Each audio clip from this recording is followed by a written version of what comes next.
All right. Whitney and Caley with Iridium Recruiting here again, and we got another short video. This one is answering the question of how do I deal with promotions or job changes within an organization? So, Okay. kind of movement in the same company in my resume.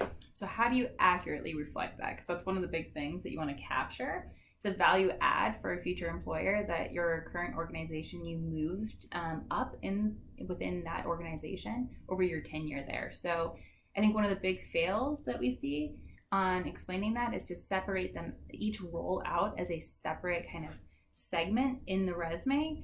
I think that's a fail because, from a visual standpoint, when an HR professional or a hiring manager is reviewing resumes, it looks like those are different company jobs, right? So you might have gone from a specialist to a manager, but you laid those out as two separate items on your resume, as two separate kind of underneath the same different companies, even though they're the same company name.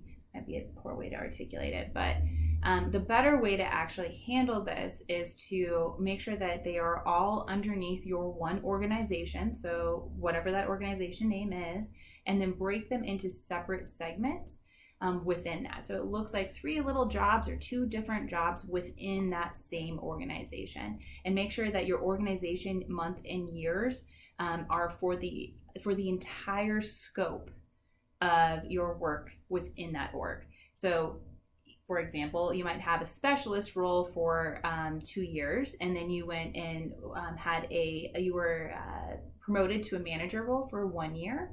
So then on your total for your organization, you'll have 3 years. Oh. And then individuals, for each individual role, your manager role will have 1 year listed, and your specialist year will have 2 years.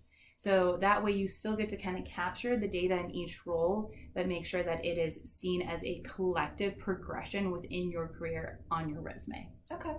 So it's a tough thing to explain, so I apologize if I confused you more. No, I think that makes sense. And if you have a little bit of confusion, again, we do have a resume template on our website. If you go to iridiumrecruiting.com, you can find it from the drop-down menu at the top of the website. And I think, if I'm not mistaken, there is a kind of line item within that resume that gives an example of what we're talking about here. Perfect. So hopefully that's helpful. That might be more helpful than me, so I apologize. No, I think you're good. All right, thanks.